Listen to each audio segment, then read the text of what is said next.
Welcome to the Bald Brad Show. In today's episode, the New York Times drops a bombshell report that confirms a key whistleblower's testimony that contradicts the sworn testimony of Attorney General Merrick Garland. You got Joe Biden off his rocker once again, saying that Putin's losing the war in Iraq. He's yelling at reporters, and I guess he's on a CPAP machine. We'll break that one down for you.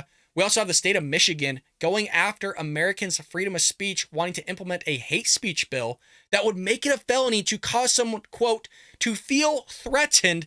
Can't wait to break that one down with you. And lastly, the White House is blaming a technical glitch for the removal of Jean-Pierre's hostile exchange with reporter. This reporter has been blacklisted for at least 9 months now. We're going to give you everything you need to know about before we jump into any of this shenanigans. Support a true American patriot by hitting that like and subscribe button. Leave us a short, sweet comment down below. Head over to the description section, folks, and pick up yourself a copy of Trojan Horse, How the Left is Destroying America, written by yours truly. It's a timely book, folks. Give it to a friend or family member as a gift or a present. Also, head over to baldbrad.com if you haven't already. Pick up yourself a shirt. You got a hoodie, or heck, as we're always doing every time together, having a nice cup of coffee in the Bald Brad Show mug, folks. Some of you are getting a little bit spicy with these mugs and putting a little something in there to help get yourself through Joe Biden's economy here. And lastly, if you haven't already, and you're always hanging out with us regardless, become a member today. Become a true American patriot. Join us in the live chat with cool emojis and badges. Hang out with our awesome community of like-minded people, mostly conservatives and Republicans. Become a true American patriot today. Make sure you join our membership.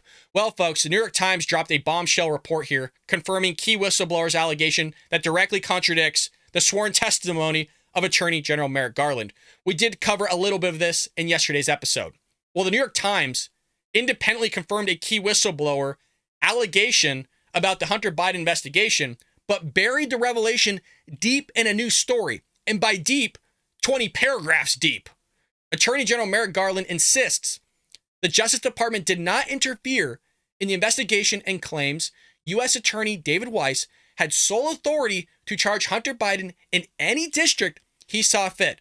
Well, that doesn't seem the case coming from these two whistleblowers, because the two, not one, but the two IRS whistleblowers alleged under criminal penalty last month that the DOJ slowly walked the probe and hamstrung Weiss.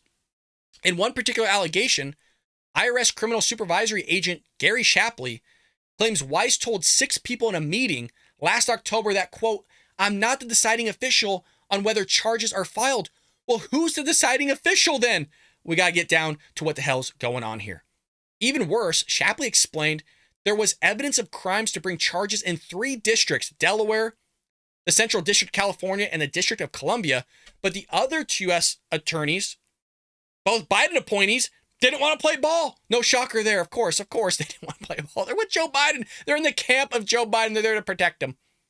The Times confirmed this allegation, but they buried it 20 paragraphs later of a whole new story. This is what the Times said. In mid-2022, Mr. Weiss reached out to the top federal prosecutor in Washington, Matthew Graves, to ask his office to pursue charges and was rebuffed, according to Mr. Shapley's testimony. A similar request to prosecutors in the Central District of California, which includes Los Angeles, was also rejected.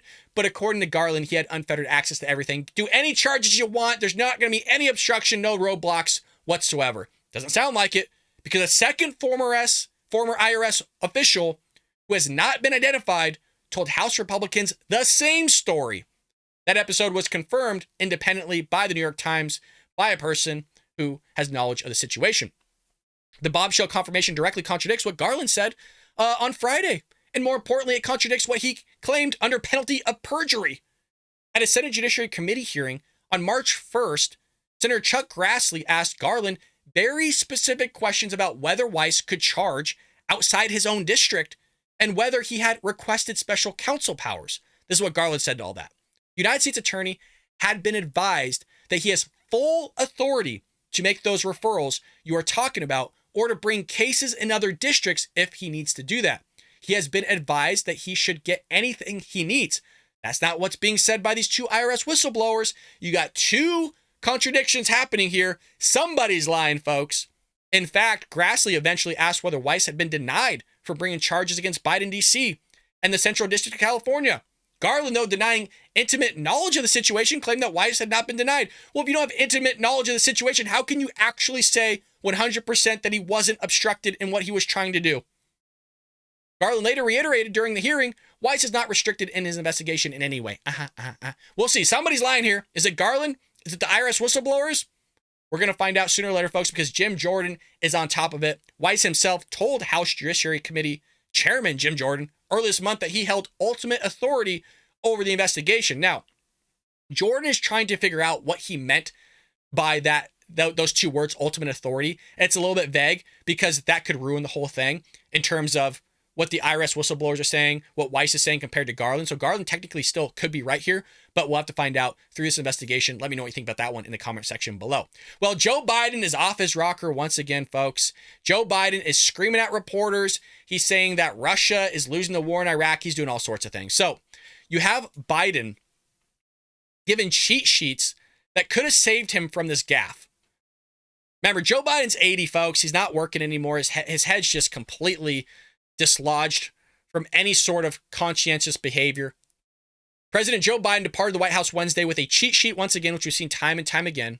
We were told at first that this stuff didn't exist, but of course it does. There's a lot of gaslighting happening from this administration. So he has this cheat sheet on a Wagner uprising, but still bungled a response when asked about Russian President Vladimir Putin's standing. So I want to go ahead and show you just kind of what we're working with here. Biden was asked on the South Lawn how damaged Putin was in the aftermath of this weekend's aborted uprising by the Russian mercenary group. The president said that Putin had absolutely been weakened, but added it's hard to tell really when asked to what extent. He's clearly losing the war in Iraq. He's losing the war at home and has become a bit of a pariah around the world, Biden said, clearly meaning to say Ukraine. Biden don't know what he's trying to say, man. Biden is lost. The president, 80, was headed to Chicago to deliver an address on what his White House is calling Bidenomics. I want to give you kind of real-time update. Right before I started this, Jackie Heinrich was on the front lawn of the White House. And Joe Biden, you guys, according to her, had no idea about this whole plan. He didn't know what Bidenomics was. He heard about it from an article, I think in the Washington Post or something like that. The dude has no involvement in what the hell's going on. The dude has no clue on literally what's going on. That's why he has these cheat sheets. He didn't know that they were rebranding his economy or how he's trying to reform things or the transition phase or whatever the hell they want to call it nowadays. They keep changing it all. So now they're calling Bidenomics and tell us that Americans feel better about their finances, which literally, no, they don't. Poll after poll shows that, but they're going to sit there and gaslight you. Here's Joe Biden with his cheat sheet, which he didn't even reference. He should have, because it would have saved him here, because Putin's not in a war and losing a war with Iraq. He's losing a war with Ukraine. And what's interesting here is if you zoom in, you see this photo here? You see that mark on Joe Biden's left cheek? Well, it turns out Joe Biden is also on a CPAP machine. Now, you guys didn't know this, but my father was on a CPAP machine. This is an image that we covered in yesterday's episode when Jackie Heinrich, who's in the bottom right of that photo, you can barely see her head. If I scroll up here, you can actually see her in the purple doing a wonderful job and asking about Joe Biden knowing anything about Hunter Biden's business dealings, and he just said no once again, so he quadrupled down. Well, if you look at his left cheek here, I was like, man, either that's from oxygen wrapping around his ears too tight, or he had a CPAP machine, because I've seen this imprint. The reason why this is also interesting is we're getting confirmation that Joe Biden he only works between 12 and 4, noon and 4 p.m. Before, according to Jen Psaki, the prior White House press secretary, she said between 9 and 4. And then you had Karine Jean-Pierre come out and say, no, it's 10 and 4. So it keeps getting worse and worse. Meaning, you guys, to have these marks like this, he was sleeping not only for a long time, that sucker's strapped on tight, which if anybody knows about a CPAP machine, you want to make sure there's no leaks. So it makes sense as why he would have those markings. But it also shows the dude's just sleeping. I mean, it's one reason why you need to have a CPAP machine. I've also seen people use a CPAP machine for just breathing in general. So there's a lot of questions that can arise here. I was also listening to KFI AM 640, and this is kind of what brought it to my attention as well. They're saying, well, I don't see what's a big deal about Joe Biden using a breathing machine to treat a sleeping disorder. Well, because it might not necessarily be a sleeping disorder. People use CPAP machines for all different reasons. Yes, it's primarily used for sleep apnea, but you can just use it to just help you breathe in general. So there's more of a health risk question that should be addressed here, and we're never getting answers from his health. He's not even taking a cognitive test for what we know, because we all know he's going to fail it. There's no way in hell. Unless he's souped up on drugs, which we've seen time and time again. So here's a little bit of a closer image of that strap going across his face.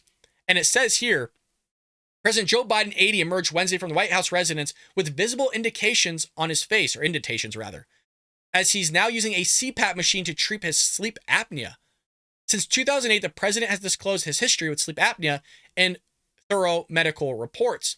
He used a CPAP machine last night, which is common for people with that history, which White House spokesperson Andrew Bates told the Daily Mail when he asked about the markings on the president's face. My question is that has he been using this sleep PAP machine since 2008? So the president started using the continuous positive airway pressure machine basically all the time, known as CPAP, in recent weeks to treat apnea. Why would you wait that long? So I'm wondering if this is more of like a cover-up. We don't know. He could have been just using this off and on for, over a decade now, but usually if you have sleep apnea, you would have been treated with this many, many years ago. CPAP machines are nothing new. So there could be an underlying condition here that we're not being spoken of or being told about with Joe Biden. Biden's sleep apnea has been public knowledge since 2008 when the Obama campaign put out the vice president candidate's medical records ahead of the 2008 presidential election. The question is, was he using it then? At the time, doctors believed that Biden's irregular heartbeat, known as arterial fibrillation, was likely linked to his sleep apnea. So there's health concerns here, folks. Cognitively, he ain't doing well. Maybe he's not getting enough oxygen to his brain to make him think clearly. Who the heck knows what's going on? But, we can't get a clear medical report from the White House. I think in December, there was a medical report in 2019. And it says here it was released publicly while Biden was running for president. I don't know how much I really believe that of what was really shown to the American public just because of how Biden fumbles up a flight of stairs. He fumbles with his words. He hits a golf ball backwards. He fights with his teleprompter. He needs a cheat sheet. He gets lost at times. He roams around the White House aimlessly, which we've seen literally the Secret Service of the White House was guiding the guy to the Oval Office. Everybody knows where the Oval Office is. The guy's been in government his entire life. He was the vice president for 8 years. He's the president. The dude doesn't even know how to get to his own office in the White House that's being guided by Secret Service. Dude doesn't have a clue, forgets his name, forgets his wife's names, forgets his general's names, thinks Kamala Harris is president, thinks that he's running for Senate. I mean, you can go gaffe after gaffe after gaffe, but it's fine, you guys. This guy's doing 100% okay, so much so he needs a CPAP machine. Look, he could have had the CPAP machine in the past. I'm 100% willing to acknowledge that, but I want a cognitive test from this guy. I want to see if he's actually all there, because I don't think he is, and I don't think any of you actually think he's all there. So on top of that, he screams at a reporter once again. I mean, there's so much here with this guy. It's mind-blowing, all in freaking 24 hours. So we had the clip of this, but President Joe Biden screamed at a reporter on Wednesday for asking a great question, by the way, whether he was involved in his son's business dealings, which is major news right now. And now I don't know what's after quadruple down. He's continually saying no.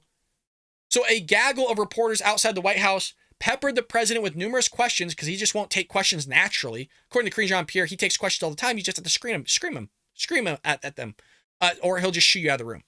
So it took numerous questions before he departed Washington for Chicago, where he delivered, again, his speech touting Bidenomics that he knew nothing about. He literally read about it in an article.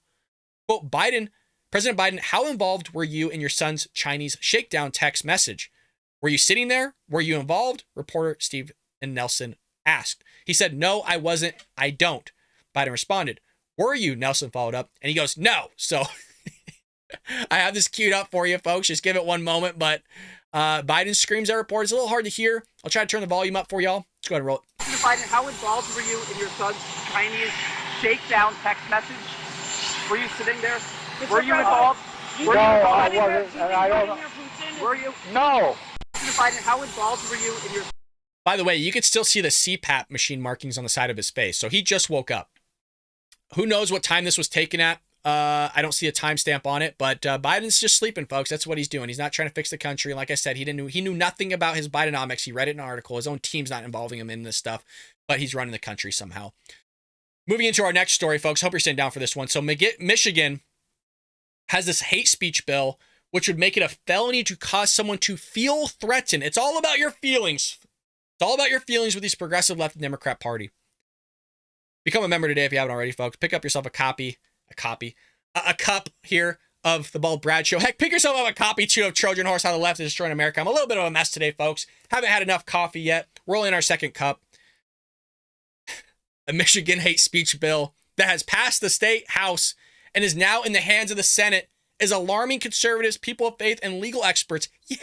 Yeah, this isn't going to work out. There's no way in hell. The bill, HB 4474, is part of a package of legislation that would replace Michigan's existing Ethics Intimidation Act and make it a hate crime to cause someone to feel terrorized, frightened, or threatened. This is insane. Under the bill's framework, sexual orientation and gender identity or expression are included as classes protected against intimidation. Meaning, if you don't call somebody by the correct gender or pronoun, guess what happens? You're getting a felony. Wild. Are included as, again, classes protected against intimidation. If passed, the hate speech legislation would make violators guilty of a felony punishable by up to 5 years in prison and a fine of $10,000. What? You're about to have an election coming up in 2024, and if you start espousing conservative and Republican ideals to people, all of a sudden, now that could be a felony because you had somebody feel threatened by your words, which we've seen time and time again from these on-the-street interviews, and you're going to prison for 5 years and you're going to be hit with a $10,000 fine. That's why you got to join places here like the Bald Brad Show, folks. I know I'm plugging the memberships a lot, but we need them because freedom of speech is going out at some point, folks. If we're suppressed here, we need your backing to be able to move to Rumble or other networks here. We'd love for your support because look what people are doing here. This is so dangerous. This is scary stuff here. This is some Orwellian stuff. Many conservatives have voiced concerns that the bill infringes on America's First Amendment rights. Oh, yeah, I would say so. Distinguished Professor William Wagner, a former federal judge and legal counselor in the U.S. Senate, joined the chorus of politicians and lawyers warning against the bill. Make no mistake about it, those advocating for this legislation will wield these policies as a weapon capable of destroying conservative expression or viewpoints grounded in the sacred. Yes, here on the show, this would technically maybe apply to us. I don't know how that would work. If we're reaching people in the state of Michigan, could we thus then be implicated in the state of Michigan if our voices are being reached there and they're feeling threatened by our words here, even though I'm in the state of California? And by the way, if this is happening in Michigan and gets passed, think about all the other leftist areas that are going to pass this stuff. One merely needs to look at the scores of cases brought against schools, churches, businesses, and individuals around our country. Proponents use these laws to silence and financially cripple those who dare to adhere to a different viewpoint and oppose their agenda. Meaning, if you say something that somebody doesn't like, this is where this applies to you. Trump said if they're coming for him, folks, they're going to be able to come for you. And now they're doing it. They're going state by state by state here. The newest version of the bill, which passed the House, uses the term harassment without defining specifically what it could refer to. And the left do this all the time. If we can keep things as broad as possible, then we can fit anything we can inside that box. Oh, there's racism out there. Okay, well, who are the racists? I don't know, but there's racism out there. Oh, well, there's systemic racism out there. Well, what systems are racist and what laws are racist? I don't know, but they're out there. And so when they find one that's kind of remotely fits in that huge-ass box that they created, now it can apply. So even though you might say something to me that I don't find hurtful, it's maybe rude, but I don't find it hurtful, somebody else might feel hurtful when you say the same thing to them. It's purely subjective.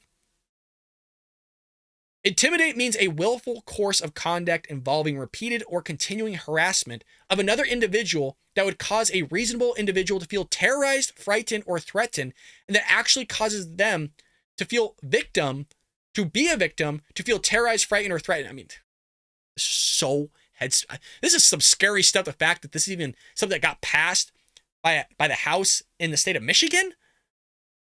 I mean, would you ever have even thought about it getting that far? Like 10 years ago, 15 years ago? No way. There used to be that saying, right? When we all grew up, sticks and stones can break my bones, but words can never hurt me. That's not a thing anymore. No. Now it's sticks and stones can break my bones, but words will send me to federal prison for 5 years and I'll be charged $10,000. That's what's going on. Wow. Wagner said that under HB 4474, someone could listen to a speaker such as a religious preacher or read a conservative writer and claim they're being intimidated because of their perceived gender identity is under attack. That's what I just said. You're getting real-time reaction here, folks. We haven't read the article. We just did the headline. That's why you got to become members to conservatives, folks. You got to support conservative thought and ideas for those that are willing to stand up here and actually get viewpoints out, because now you're seeing how dangerous it's getting here, where people are willing to do this stuff. You got election interference. How does that not apply? You're going to shut someone's speech down and throw them in prison when they say something about Trump or MAGA supporters that you don't like, and now it's fear and intimidation. Now you're terrorized. Joe Biden literally called this a threat to democracy. How does that not apply to this? He called us a threat to democracy. How, again, does that not apply to this? We're extremists. That's what the Biden administration, the Democrats are calling us, folks, because we support Trump. Become a member today, man. This stuff is wild. Under the legislation, intimidation and harassment could be up to the interpretation of the listener, like I said, and the local prosecutor, according to Wagner, who added that the bill determines what a criminal after the action, the opposite of due process required by the Constitution. So you're guilty before you're ever innocent, instead of innocent until proven guilty. You want to know who does that one, where you're guilty before you're proven innocent? Oh, that's called China. That's called communism, folks. These people are going further left so far where they've left the realm of socialism and now they're in the realm of communism. Can't go really any further than that, let me tell you. Representative Angela Regas, a Republican freshman in the House, the State House specifically, told the Daily Wire that including sexual orientation and gender identity as a protected class specifically targets conservatives who speak out against radical gender ideology. Well, of course, because Democrats aren't going out speaking out against it. Democrats are totally for it. Democrats want your kids to be mutilated. Democrats want these people to go after your children. They've said the LGBTQ pride community was literally stomping in the streets, have them on recording. We covered it in the episode saying we're coming for your children. How any more clear can they be? Some disgusting stuff, man. Let me know what you think about this in the comment section below. I'd have imagined that this has to go to the Supreme Court if this gets through the Senate. It has to, because this is so insane that it's going to get held up in the courts. There's no way in hell it gets passed, but you never know. These leftist states, folks, will push through anything. We've covered a lot of it here on the Bald Brad Show. Let us know in the live chat or the comment section what the hell you think about that, because that one's head spinning. And it's not just the state of Michigan, by the way. The UN, the United Nations, rolls out an AI-powered tool to help nations stamp down so-called misinformation, disinformation, and hate speech. So now it doesn't only happen at a state level. Now it's happening on a global level with the United Nations. The United Nations one that doesn't really surprise me, because the United Nations doesn't believe in freedom of speech at all. If you want to read a great book on what goes on behind the scenes of the United Nations and how they'll talk crap about America to our face and then behind closed doors, they say all these nice things to us. Oh, thank you for your money. Thank you for your support. Thank you for helping us. We really need you. Read Nikki Haley's book called With All Due Respect. She gives an awesome insight into the corruption and disgustingness of the United Nations. The United Nations needs to be abolished. It's such a waste of money. The United Nations is convinced that online information pollution is an urgent global challenge. Oh, is it really? That can be remedied by an AI and a left-leaning cleanup crew. How many times do I gotta say they're coming for our speech, folks? They're doing it. They're doing it. These freaking global elitists, these idiots are doing it. They don't want you to say things that goes against their narrative, that goes against their agenda. They don't like any of that. They don't like you. That's why you might as well just say what you want to say, because they don't like you. They're not going to like you. That's why they call you an extremist. That's why they call you a racist. That's why they call you a bigot. That's why they call you a sexist. That's why they call you a xenophobe. They call you all these things. Why? Because you speak truth. You speak truth. Even though you're not a racist, even though you're not I almost said not a Democrat. Well, you're not a Democrat. Most of you aren't. You're not any of those things of which I just labeled. You're not a xenophobe. You're not a bigot. Any of those things. According to them, you are, because you say things that they don't like. You say things that go against their religion. Their ideology is what it is. Their ideology is their religion, even if they're an atheist. Some scary freaking times we live in, man. To stamp out dissenting views and hurtful opinions expressed online, especially those articulated in the forms of memes, the UN Development Program has produced an AI-powered speech policing tool called iVerify that can be used to identify false information and prevent and mitigate its spread in concert with Facebook and Google-funded fact checkers. We might not have a show here at some point, folks. Why? Because I will upload something. This thing is going to dissect my transcript, which it already does automatically for the captions, and will weed out things that it doesn't like me saying. You don't know this. It already does this on the back end. When I upload a show or I do a show, my words get automatically transcribed by artificial intelligence through Google's platform, or in other words, YouTube, and it will sit there, and based on the words that it figures out that it doesn't like, it will flag my videos for advertisement infringement, copyright, and all this other stuff. So if it doesn't like something, it automatically has to be reviewed by a person at YouTube, because it might be involved in something that YouTube doesn't like me saying. That's why you'll hear me say some things like, I gotta be careful here because I'm gonna get demonetized or whatever it may be off my video, or I'll be limited on my ads. A little bit of money helps, folks. I can put that back in the advertising and grow the show here. But according to this thing, we ain't gonna have no show in the future because these suckers are gonna freaking take us down. That's why we're over at Rumble too as well, folks. The videos just get uploaded here and then they go to Rumble. But I've noticed some of my videos aren't going from YouTube to Rumble, by the way. I'll have to figure that out later. When first peddling the tool, the UN cited the January 6th protest in Washington, D.C.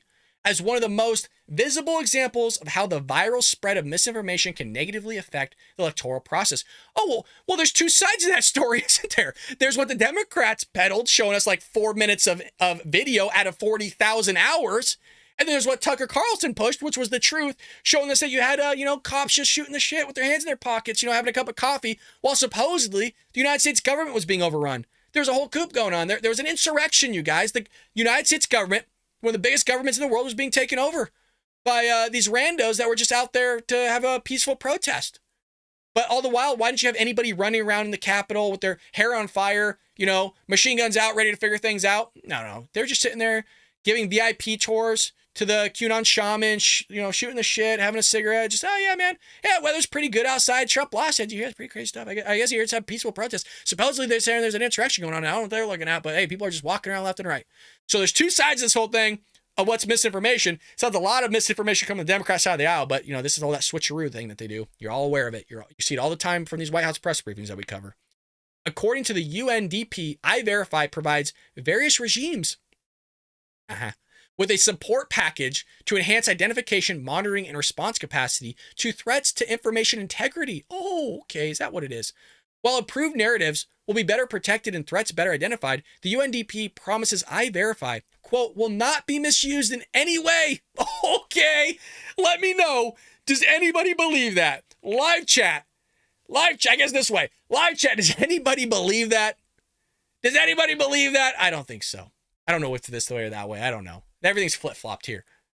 Let us know really in the comment section below. It does help support the channel. Well, it says it will not be misused in ways that would undermine freedom of expression, freedom of the press, or political and social rights. Yeah, right. It's one of those things that once you implement it, it's hard to remove. In the same way, you had basically Reagan coming out and saying, look, basically freedom is only one generation from basically being extinguished, done away with, and it's never going to rise again. This is the same way. Once you start implementing this stuff and you have AI telling what you can and can't say, it's just doomsday. So here's the actual UN development Twitter post. Misinformation, disinformation, and hate speech threaten peace and security. How about those people that are killing gays in the Middle East, skinning people alive, using your freaking head, your hairpiece as a rug, meaning they're scalping you? How about those that are freaking wearing belly buttons as earrings or your teeth as jewelry? How about that being actual security? How about that being a little bit of a threatening thing? Or China having Uyghurs in camps? How about that being a thing? But no, they're going to go after your speech. They're going to go after things that they don't like you saying. Affecting those who are already vulnerable. Again, words hurt people, folks. They're treating words as if it's physical. The left have been doing that literally for 15 years. Before they were calling it, what was this, microaggressions. They were aggressions where your words physically hurt them. That's how they take this stuff. And because your words physically hurt them, that's why you get the state of Michigan implementing that hate speech bill, where now they want to make it a felony, up to 5 years of imprisonment and $10,000 fine for you saying something that makes someone feel threatened. This is some real crap going on, folks. And at some point, we got to wake up as a society here in America and start pushing back, because you ain't going to have a society if you don't have freedom of speech, which is why it's your First Amendment. What are they also trying to take away is your Second Amendment. So now you don't have either. You can't protect the First Amendment if you don't have the Second Amendment. That's why you got to get yourself a firearm and be strapped, so the government tries to go use their patience on you. You can sit there and protect yourself. I don't condone violence. That's not what I'm saying. I want to be clear as freaking day.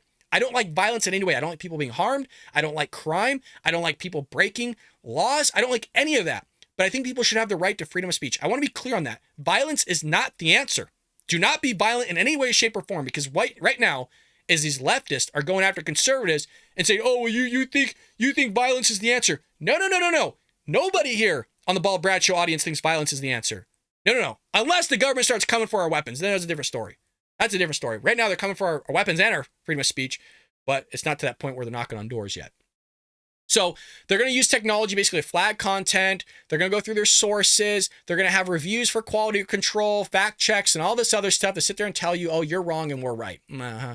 Well, speaking of people that are going to fact check you with air quotes, you got the White House here. Many of you know that one of our main things we do here is cover the White House press briefings. We know people in the room. We talk to people in the room behind the scenes. People in that room do watch the show. A lot of these leftists say, oh, that's not a thing. You're lying. No, I'm not. Why would I lie about something like that? Like, why? What is that, like a brag? Like, oh, people watch the show in the White House. A little bit of it, because it's nice to know you get some acknowledgement because you support these people in their work, because they freaking work hard. Like Jackie Heinrich, Peter Doocy, Philip Wegman, and others. They work hard, man. They work really hard. You got to put light on their hard work that they're doing. So there's people in the room that we know.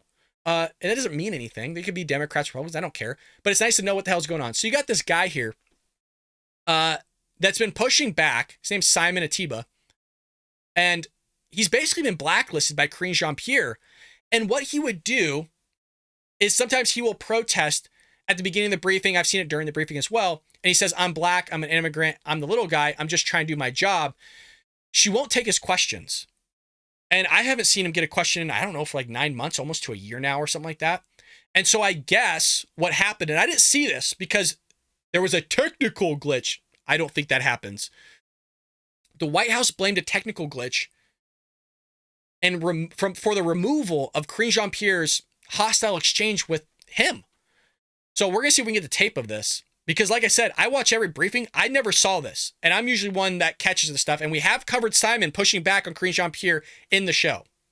So a reporter known for his clashes with the Biden White House has accused it of purposefully deleting a heated exchange with Press Secretary Karine Jean-Pierre from Monday's official live stream. Quote, I'm black, I'm an immigrant, and I'm the little guy. I'm just trying to do my job, the White House correspondent for Today's News Africa, Simon Atiba, told Fox News Digital. This is not the first time we've had issues between him and Karine Jean-Pierre. What was interesting here is his issue was, too, is that even when the White House would deal with Africa, and he's one there covering Africa's news, she still wouldn't call on him, which is crazy to me. And by the way, if there was a White House press secretary that was white doing this to a black guy, immediately the left would shout racism. Immediately, you'd have people in that room that promote like BET and other entertainment outlets and specifically black news reporting would lose their ish. But because it's black on black, all of a sudden it's not an issue. It's never an issue. It's always when it's white on black or Asian on black or Hispanic on black or Hispanic on Asian, whatever it may be.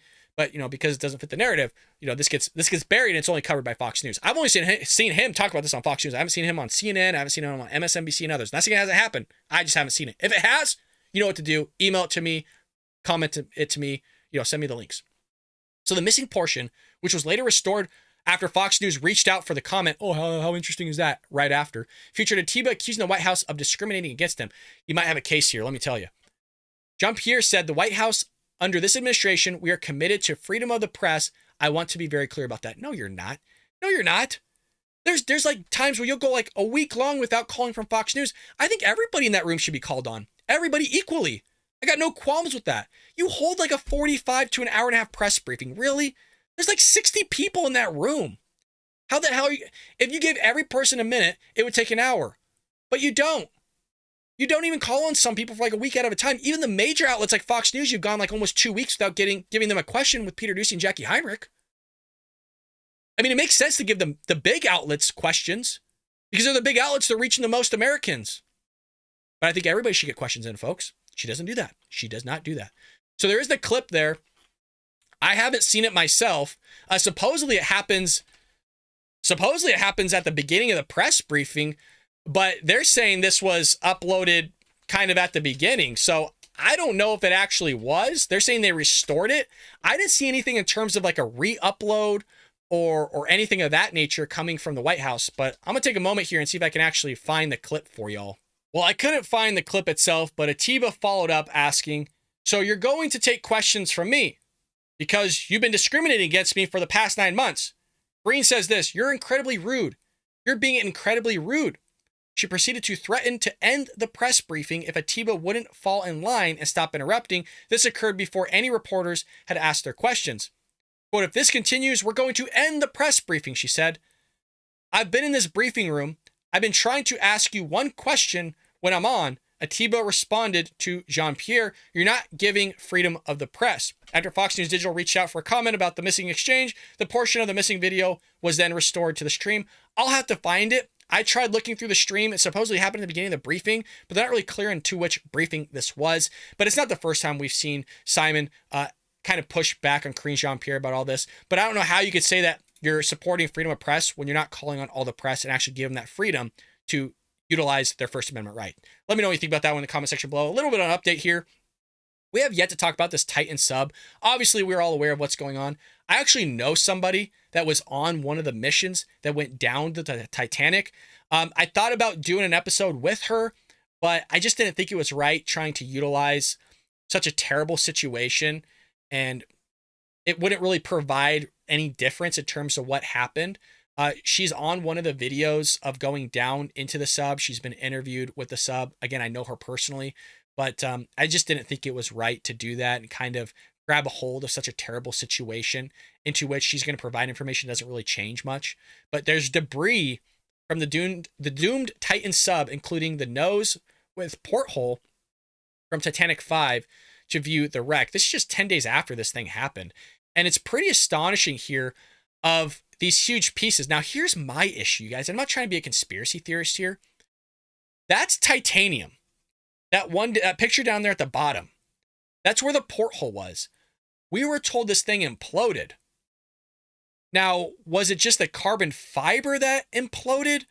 Because when I think of an implosion with that type of pressure, I honestly thought this thing was going to be folded. I thought this titanium piece was going to be absolutely crushed at those depths. But a lot of what's being recovered doesn't look like something that was crushed at those depths, does it not? And again, I'm not saying that these people didn't die or anything. Clearly they died. I'm just trying to figure out, none of this looks as if, it was destroyed.